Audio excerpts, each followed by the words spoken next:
Yeah, hello everyone. My name is Tonje Kristensen Johnston.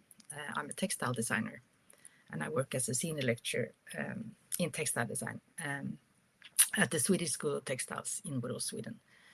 However, I'm in Gothenburg, where I live, so west coast of Sweden, which I am right now. Today I'm going to tell you about a piece of research that I conducted for the last couple of years. It's about development of a repeat system for surface pattern design and aims to introduce irregularities in a regular system, so to speak. I have this never-ending passion for pattern design, and patterns are kind of constantly in my focus.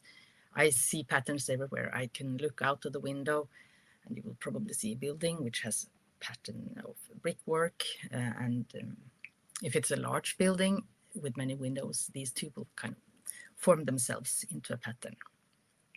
Also, we plant in rows, we march in step, and somehow we systematize the reality with everyday patterns, which I guess all of us do.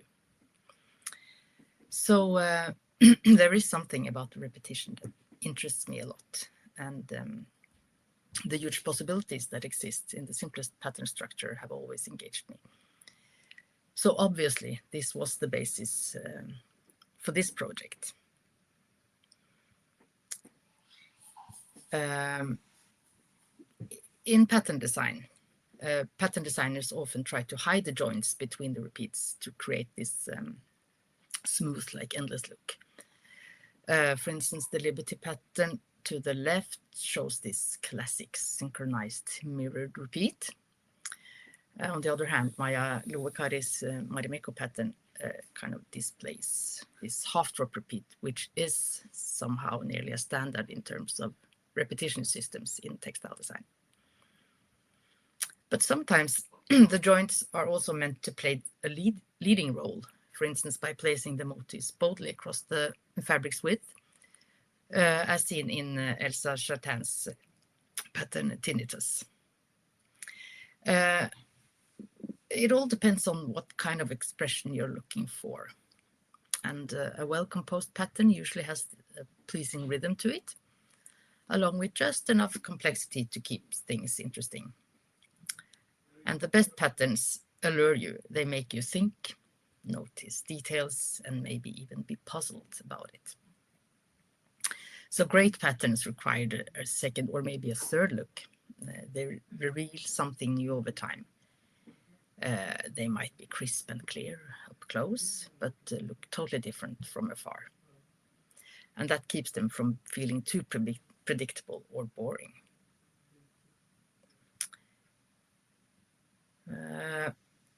Experimenting with pattern joints is nothing new. And back in the days, both William Morris and Joseph Frank investigated pattern repeats, taking advantage and adapting also to the manufacturing methods that gave the technical frames, for instance, in textile print. In the pattern Miracle, as you can see here, Frank took repeat pattern design like one step further by combining step repeat and rotation. And he managed to achieve such intricate patterns that the repeat is hard to distinguish.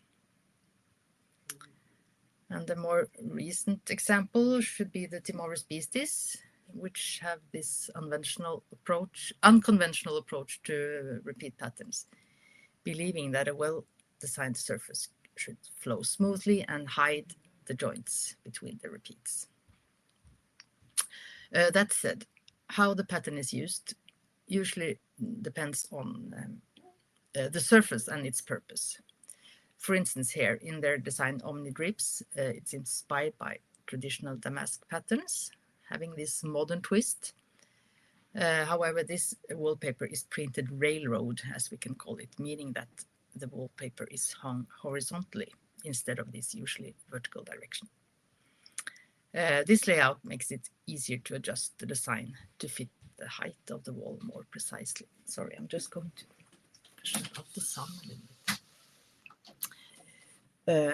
So on this background,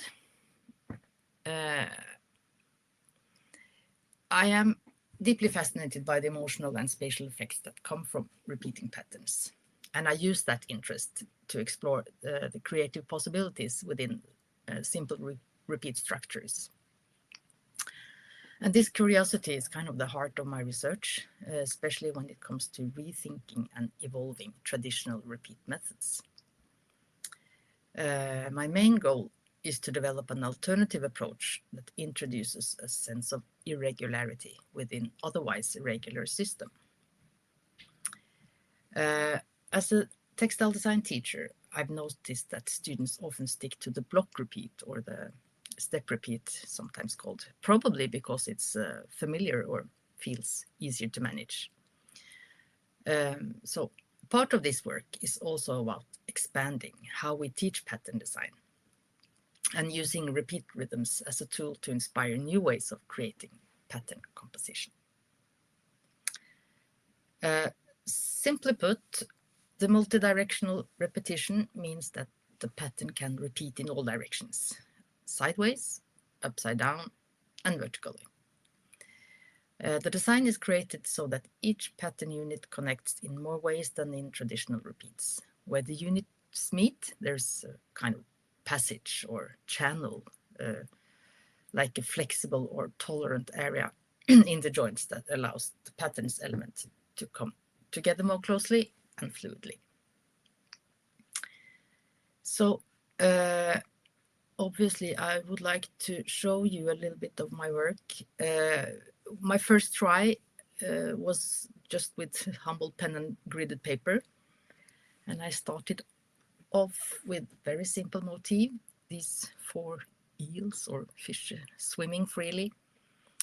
And to make sure that the pattern could repeat seamlessly in all directions, I had to be really precise with how the elements were placed. Any part of a shape that crossed the edge of the paper had to be exactly the same size and perfectly aligned on the opposite side. So I divided the eels' bodies, cut them in half, and placed each half in the center of each side of the paper. So the eels were 5 millimeters thick and carefully positioned then to match up when repeated. So when I completed the motif, I rotated and duplicated it 4 times to create this new, larger repeat unit, which I then put together in a greater pattern. So one of the main takeaways from this initial experiment was that the measuring points were key when positioning the pattern motifs. Another important insight, one that also confirmed my earlier thoughts, was about the joints as such, because this is where the real action happens, so to speak, where adaptation takes place. At the opposite, the middle area functions more like a free zone where actually the motifs can exist on their own without being tied to the repeat structure. I carried on the experimentation with this narrow rectangular shape, similar to wallpaper. Continued with the fish as a motif, and I designed them to be slightly universal. However, I gave some of them like eyes and a mouth just to insinuate a character and also to indicate upside down. By cutting the sketch in 2 halves, it was possible to align the fish shapes with each other.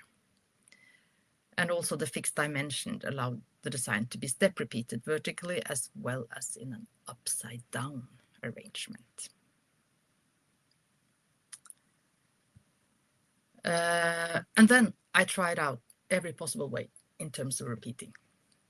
And my goal was then, of course, to make the repeat in itself as unnoticeable as possible. In the central area of the repeat, meaning then away from the edges, the pattern motif can work independently of the joints. So in this particular example, it's the space between the fish that creates room for variation. And of course, I added colors just to make it easier to see. Then in this like background, white background, I added more fish, each one of them in different sizes, colors, and shapes. And all of a sudden, the repeat becomes almost impossible to spot, because the geometrical force somehow that a repeat provides is toned down in favor to a complete sense of freedom. So this is the multidirectional repeat at its best.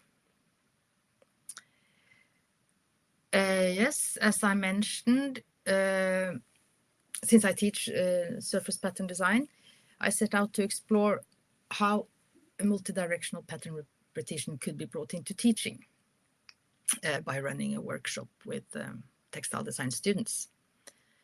And the aim was to see how well they understood the concept and also how it influenced their design results. I gave them the same starting point as I did, like pen and gridded paper. And here you could see Ellen Johansson. She experimented with her pattern for wallpaper.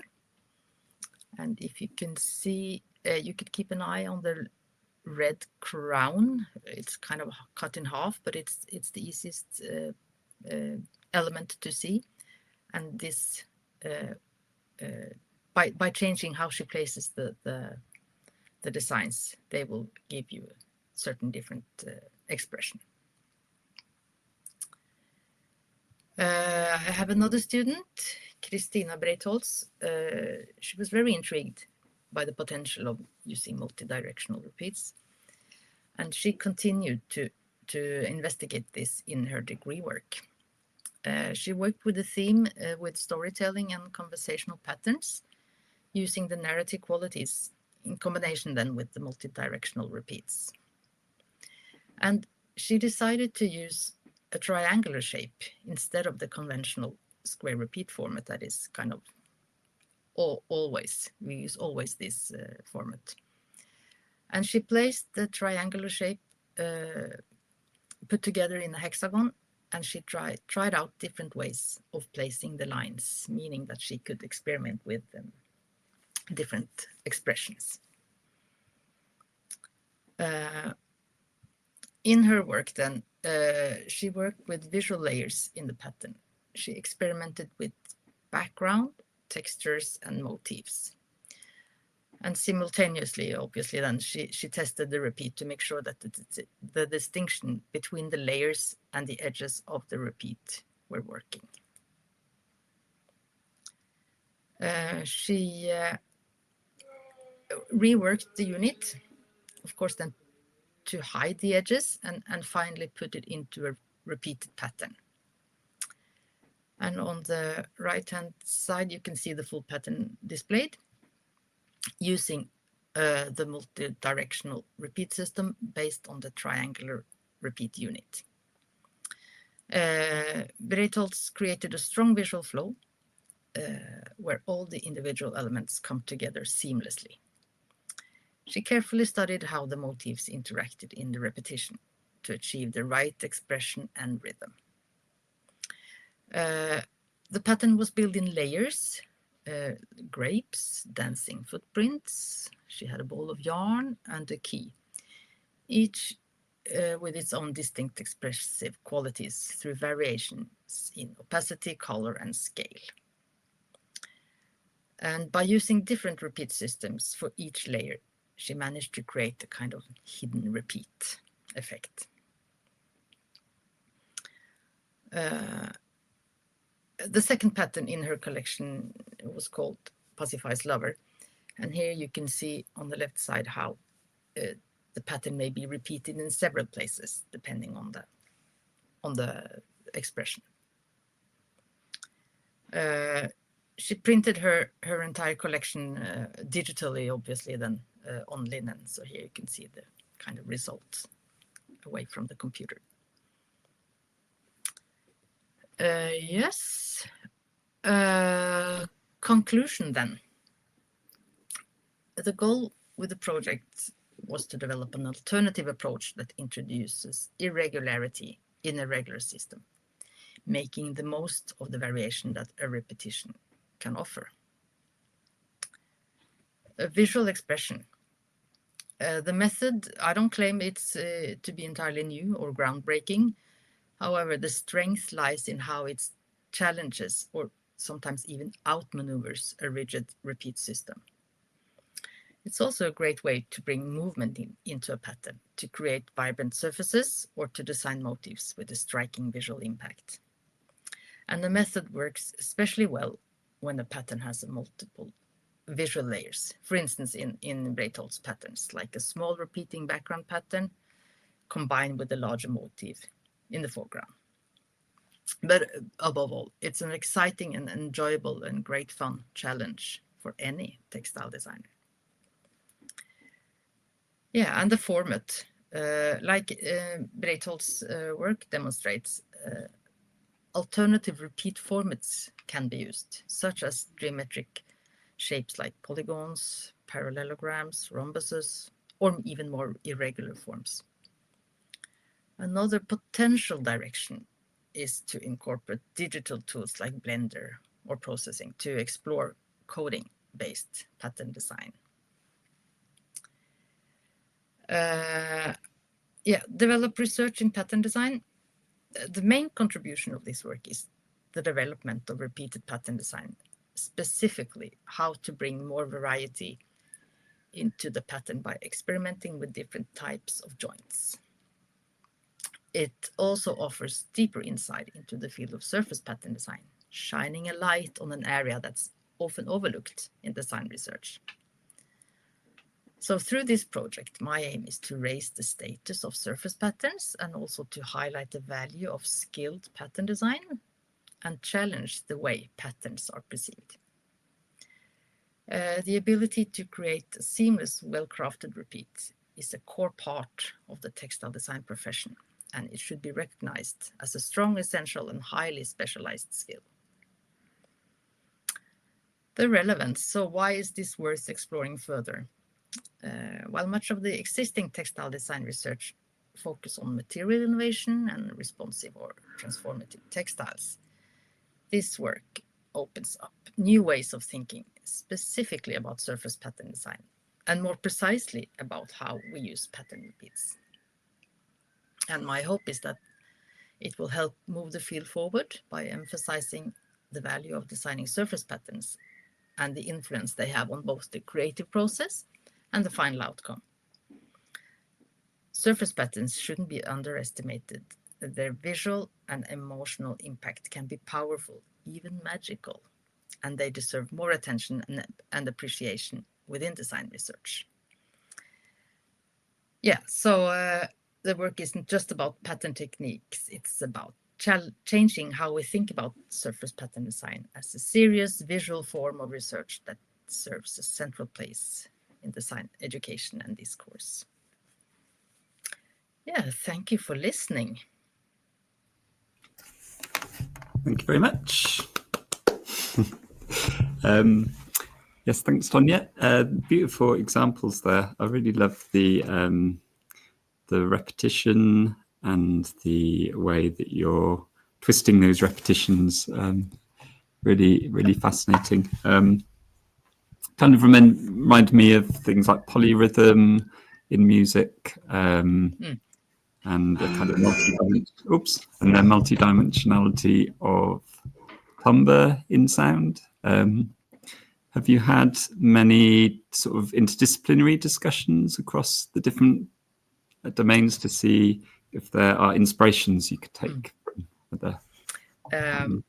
Yeah, I mean, the design research conducted at the Swedish School of Textile is quite broad, and maybe also to connect to the previous presentation within rhythm and music. I have one colleague working with like sound.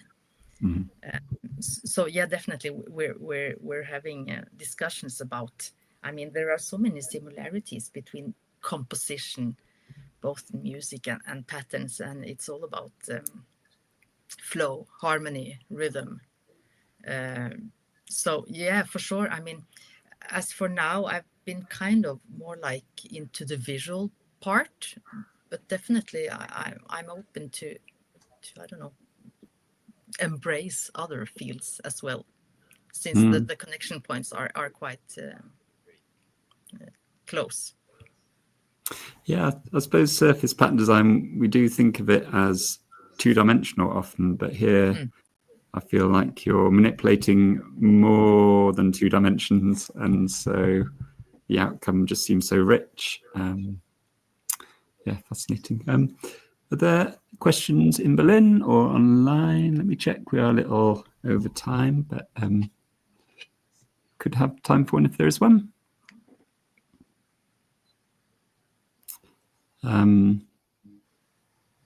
No, it looks like that's it. So yeah, thank you very much again, Tonje, and look forward to where you take the work next. Thank you. Oh, thank you.